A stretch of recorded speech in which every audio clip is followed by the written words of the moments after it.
নমস্কার, দর্পণ তঞ্জন ইউটিউব চ্যানেলে আপনাদের স্বাগত। যে বিষয়টা নিয়ে আজকে বলি সেটা হচ্ছে যে রাজ্য বিজেপি, রাজ্যের তো প্রধান বিরোধী দল, তারা আরজিকর ইস্যু নিয়ে কেমন একটা যেন টালমাটাল পরিস্থিতিতে পৌঁছে গেছে। আরজিকরের ঘটনা নিয়ে প্রতিবাদ তারা শুরু করেছে অনেক দেরিতে, যাও প্রতিবাদ করছে। কেন্দ্রীয় নেতৃত্ব তার সবটাকে ঠিকভাবে দেখছেন না।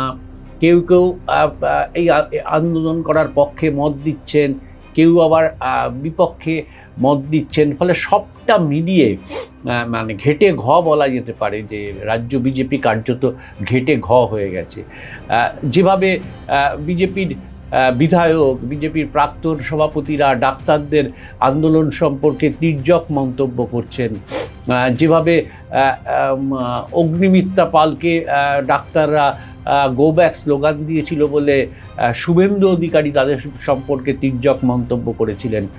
ফলে সবটা মিলিয়ে কিন্তু কার্যত আরজিকর ইস্যুতে রাজ্য বিজেপি ঘেটে ঘ হয়ে গেছে। তারা কি করবে বোধহয় বুঝে উঠতে পারছে না। যতদূর শুনলাম,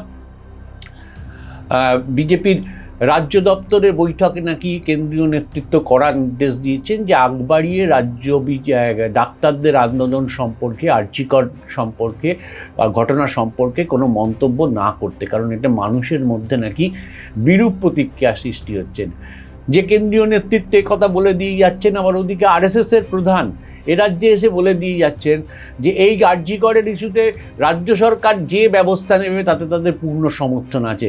ফলে রাজ্য বিজেপির নেতারা কোন দিকে যাবেন সেটাই বুঝে উঠতে পারছেন না। তারা সরাসরি আন্দোলন করতে চাইছে রাজ্য সরকারের বিরুদ্ধে, আরজিকরের ঘটনার বিরুদ্ধে রাস্তায় নামতে চাইছেন। আবার তাদেরকে কেন্দ্রীয় নেতৃত্ব বা দিল্লির কেউ বা আরএসএসের কেউ পেছন থেকে রাশ টেনে ধরছেন। ফলে তারা কার্যত দিকভ্রান্ত হয়ে গেছেন এই পুরো বিষয়টা নিয়ে। একটু এগোচ্ছেন তো 10 পা পিছিয়ে আসছেন।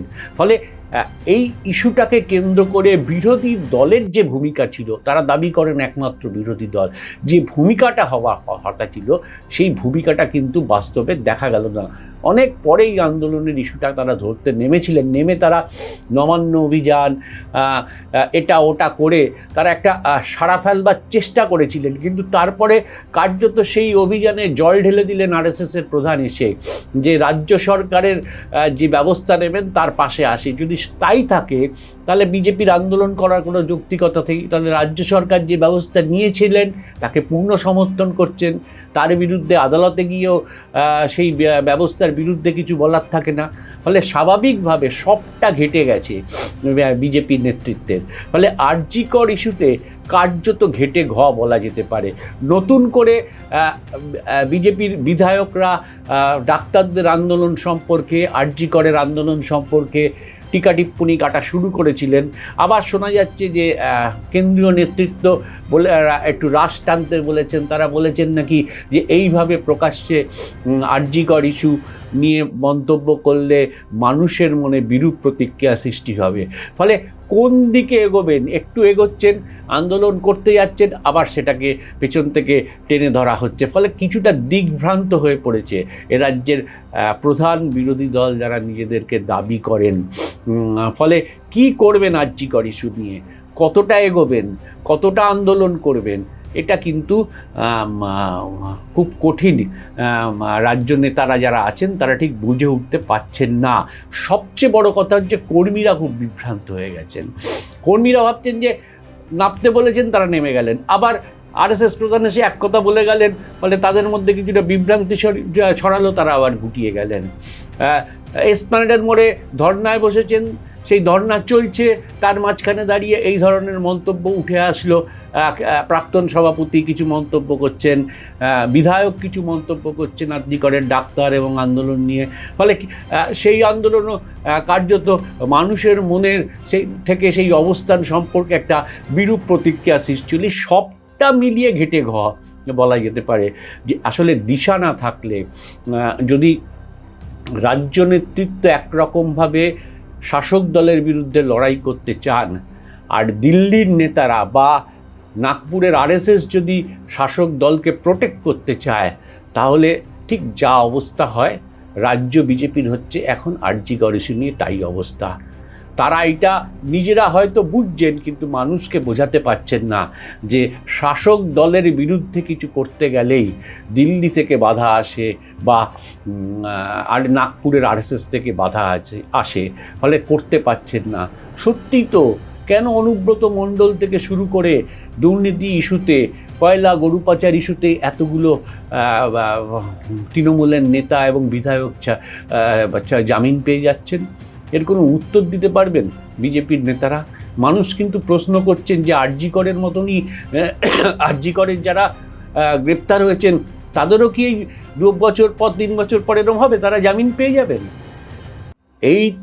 এই সব নিয়ে কার্যত বিজেপি পুরো ঘেটে রয়েছেন। রাজ্য বিজেপি ঠিক কতটা এগোবেন, কতটা পিছোবেন তারা ভাবতে পারছেন না। সবচেয়ে করুণ অবস্থা রাজ্যের বিজেপি কর্মীদের, তারা কার্যত কি করবেন তারা বুঝতে পারছেন না, ফলে তারা কিছুটা হতাশ।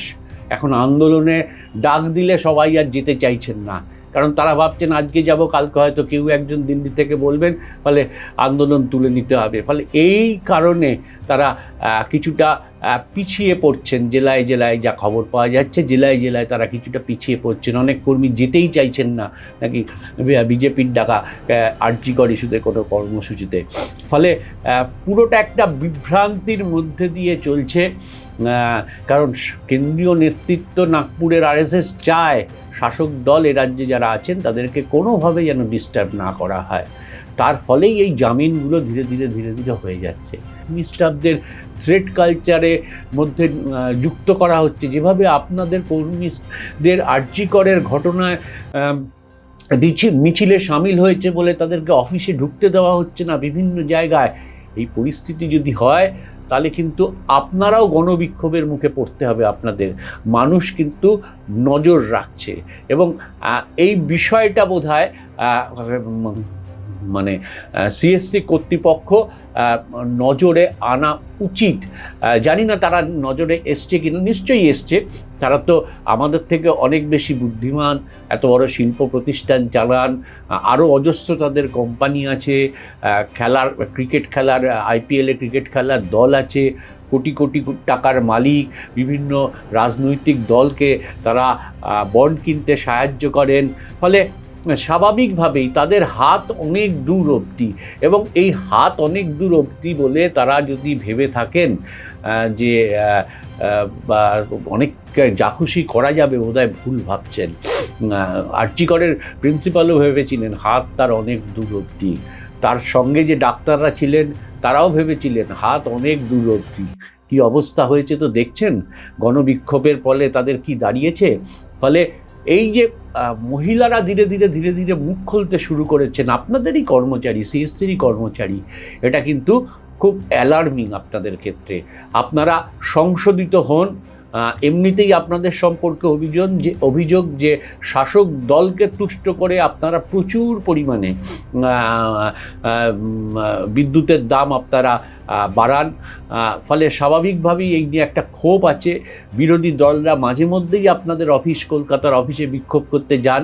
ফলে সবটা মিলিয়ে কিন্তু একটা রাগ, পঞ্জীভূত রাগ আপনাদের প্রতি আছে।